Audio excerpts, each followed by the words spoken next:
pasado, de Menzies, ayer y hoy. Mientras en Naciones Unidas apareció una vidriera donde el loco Trump debutaba en una improvisación de 45 minutos donde amenazó a todo el mundo por la fuerza militar de Estados Unidos, otro desquiciado, el presidente de Corea del Norte, también tiene en jaque con sus amenazas no solo al oriente, sino también a la propia costa norteamericana, porque dice que puede alcanzar con misiles atómicos a los propios Estados Unidos.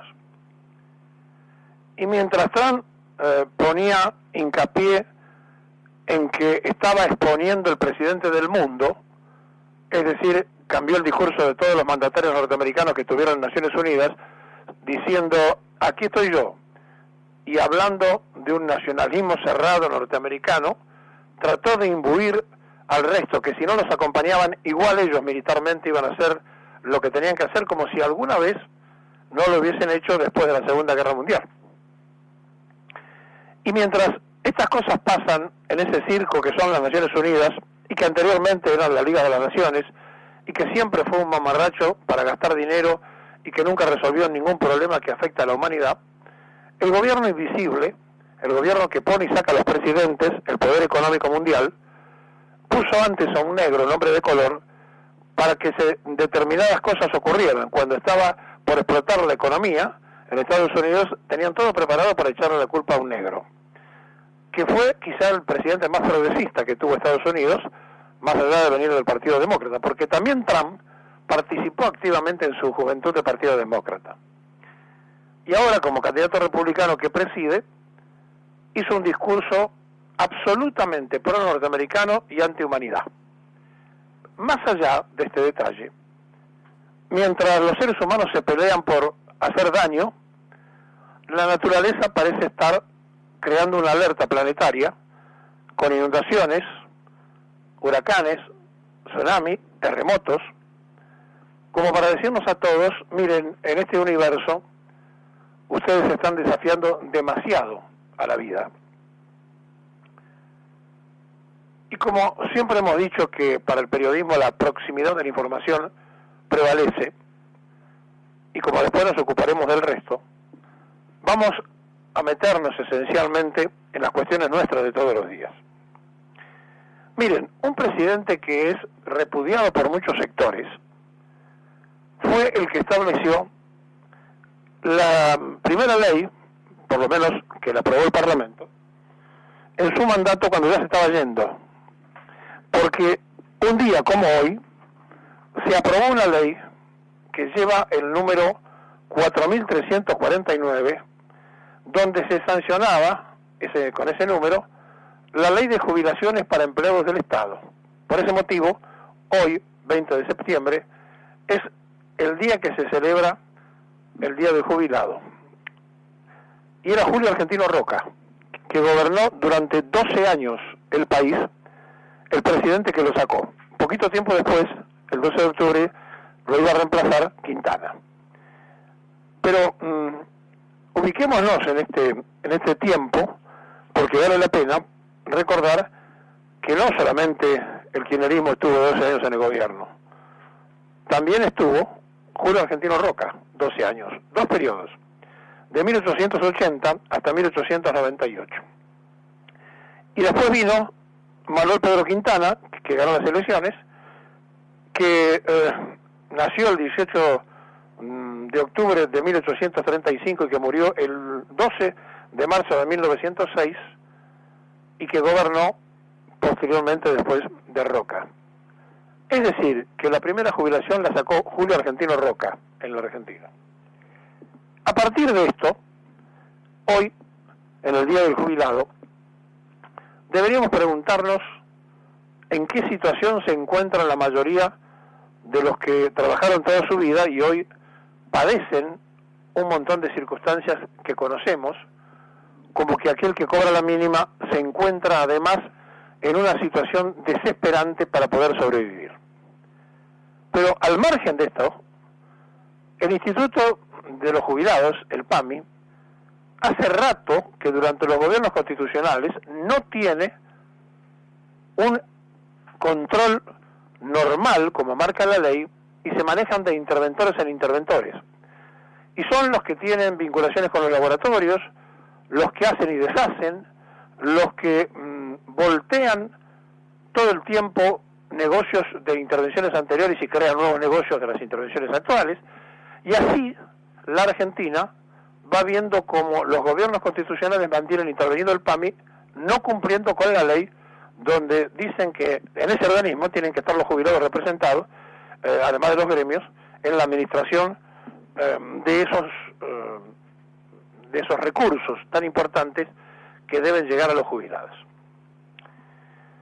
Claro, si nosotros decimos que existe un poder oculto, un poder económico oculto, un poder mundial que maneja los piolines, yo no sé cómo Macri, que pertenece a la geocracia, es decir, que pertenece al mundo de los gerentes, no puede entender que por más que él diga una cosa, la anuncie por el solo hecho de venir del mundo empresario, los empresarios no le van a hacer caso. Y le voy a dar un dato concreto de algo que tiene que ver con el desarrollo esencial del país. Ustedes saben que nosotros estamos pagando uno de los combustibles más caros del mundo. Por lo tanto, el transporte argentino es muy caro. Y como intencionalmente se desguazaron los ferrocarriles, y todo va por camiones, no solamente se transforma en un valor agregado muy importante, se encarecen todos los productos, sino que además se rompen todos los caminos por el peso agravado de tanta carga que se transporta durante tantos kilómetros. Un país tan extenso como el nuestro necesita sí o sí de los ferrocarriles, que es el método de carga más barato. Y esto no desplaza los camiones, porque para llegar a los ferrocarriles se usan camiones y para salir del ferrocarril con la carga se usan camiones. Pero sí lo desplazan de la ruta, las hacen más seguras, menos transitables de esos vehículos, y sobre todo con el precio que hoy tiene el combustible, que encarece absolutamente todo transporte. ¿Y por qué digo esto? Porque uno de los motivos del último golpe de Estado en la Argentina, que algunos creyeron que era porque María Estela Martínez de Perón gobernaba mal, no la voltearon por los desaciertos, la voltearon por los aciertos. Y uno de los mayores aciertos de Isabel fue cuando nacionalizó las bocas de combustible, es decir, cuando le dijo a los grandes negociadores del petróleo: miren, YPF, que en ese momento era totalmente estatal, va a ser quien maneje todos los surtidores de la Argentina, es decir, que maneje la alcancía. Y ustedes, señores, pueden seguir con las exportaciones, pueden seguir con lo más caro, que es justamente la búsqueda de nuevos pozos de combustible. Los primeros en reaccionar fueron la ESO y la Shell, que a partir de ahí se pusieron a conspirar activamente para que el gobierno no continuara. Les habían sacado el negocio de las manos. Es decir, se había nacionalizado la compra-venta de combustible que quedaba en poder del Estado argentino. Y este acierto para la nacionalización de esa parte de la economía fue uno de los tantos disparadores para que en la platea de River Plate se pusieran a conspirar los que después dieron el golpe de Estado.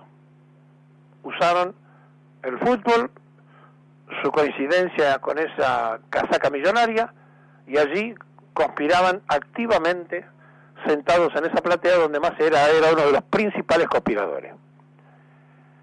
Terminado el momento de Isabel y producido el golpe de Estado, con el secuestro de la presidenta, en la Argentina se tomaron distintas y diversas medidas, por supuesto, todas en favor de la empresa privada, tal cual pensaba Martínez de Oz, el padre putativo de la economía del golpe. Y hoy, después de tantos años, el gobierno del ingeniero Rubio de Ojos Celestes se va a encontrar con una novedad que ayer se la anunciaron, y se la anunciaron los petroleros. En la exposición argentina, en adelanto, la presentación de la exposición argentina del oil y el gas, pidieron mayor subsidio. Es decir, las empresas privadas viven del subsidio del Estado y los petroleros y los que sacan el gas quieren más plata de todos los argentinos para subsidiar lo que no hacen, que es la explotación de nuevos pozos. Y fíjense ustedes, por primera vez, alguien que viene del grupo de la Shell y que pertenece a la confianza del ministro de Planificación, Daniel Redondo, que es el secretario de Planeamiento Exterior del Ministerio, les dijo que no estaban trabajando y que querían, refiriéndose a la explotación de nuevos pozos, y que querían prolongar el convenio del Plan Gas. ¿Y cuál es ese plan? El plan de subsidios. Y el plan de subsidios vence el 31 de diciembre de este año y reparte entre los empresarios privados 26.310 millones de pesos. Frente a esto que se va a terminar, y que solamente, dice Macri, se va a privilegiar los que trabajan en vaca muerta, que van a ser subsidiados, y los que busquen nuevos pozos o nuevos yacimientos de gas o de petróleo, salta el presidente que nuclea a todos los que hacen este negocio, que se llama Ernesto López Amadón, y le dice al gobierno, y le contesta a su secretario, que la verdad ellos quieren que se prolongue el plan que le permite, el plan gas, que le permite subsidios para la actividad. Y que si no va a haber problemas, amenazó, con el gas y con el petróleo. Ergo, va a haber problemas de combustible, pese a que tenemos el combustible más caro del mundo. ¿Se dan cuenta lo importante que era el manejo de las bocas de combustible y el manejo de la soberanía petrolera? Bueno, a Macri ya le ha pasado varias veces que confió en su núcleo empresario, que confió en quien estaba acostumbrado él también como empresario a hacer negocios, y hemos dicho toda la vida que la mayoría se ha enriquecido. Usted los escucha hablar y son todos libres pensadores y ascriben al liberalismo. Todos se han enriquecido como proveedores del Estado. Todos maman de la teta del Estado, es decir, de usted, de mí y de todos los que pagamos impuestos. Por lo tanto, estamos en una encerrona donde la apuesta que hace el gobierno hacia que haya una reacción del mundo empresarial no existe. Y no existe porque en este relato del mundo de los globos, donde se hace toda una exposición sobre un país que va a entrar en marcha y que está funcionando, etcétera, etcétera, cosa que no es cierto, y no es cierto, y le digo por qué no es cierto, porque está cada vez con mayor deuda pública, interna y externa, o sea, deuda externa también, y además porque nos encontramos en una situación increíble. Mientras los argentinos batieron todos los récords en compra de dólares en el mes pasado, los extranjeros batieron los récords de inversión de pesos. Es decir, traen dólares, los cambian por pesos y apuestan al 35% de usura que no se consigue en ninguna parte del mundo. Después se deshacen de las letras y las transforman otra vez en dólares, o la divisa que quieren. Repito esto, mientras los argentinos temen a una devaluación, al tarifazo post elecciones, etcétera, etcétera, y compran y se refugian en dólares, se vendió la mayor cantidad de dólares desde que se levantó el cepo y antes del cepo, yo diría de los últimos 15 o 20 años. Mientras, repito, los argentinos se refugian en esa moneda extranjera, que por otro lado se está cayendo en el mundo con relación al euro y demás, los extranjeros se sacan los dólares de encima y compran pesos, e invierten pesos en la usura argentina. Notable, ¿no? En este mundo de la información que no le llega al pueblo, de la información que manejan los que están cerca del mundo, de los titiriteros, de ese gobierno mundial que maneja a los gobiernos de los países.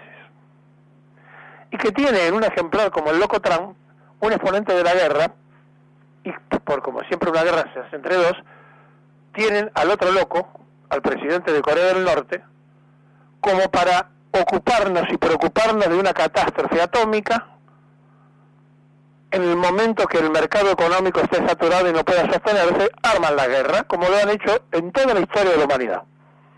Las guerras las han armado los banqueros de este mundo oculto de los titiriteros. Por lo tanto, ningún país entra en guerra porque se le ocurre, sino por lo general se entra en guerra entre crisis económicas, por necesidad territorial, etcétera.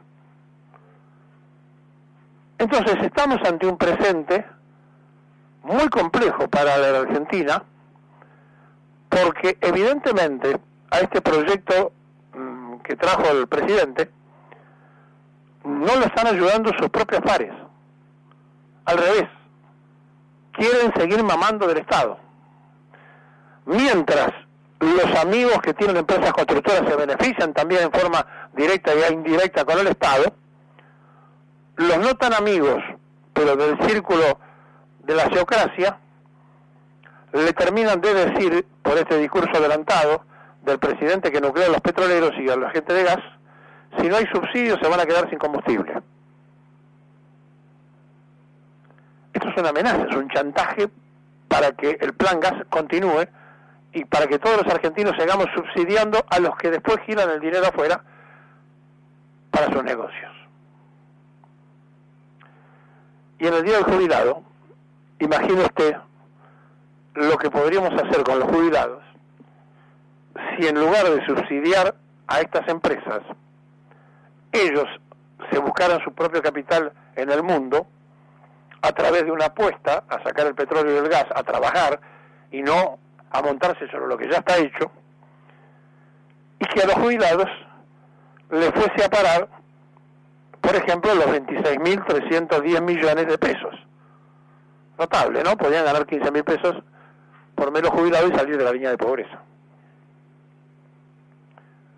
Hoy es el Día de los Jubilados, que seguramente tendrán pocas cosas para festejar y mucho para protestar.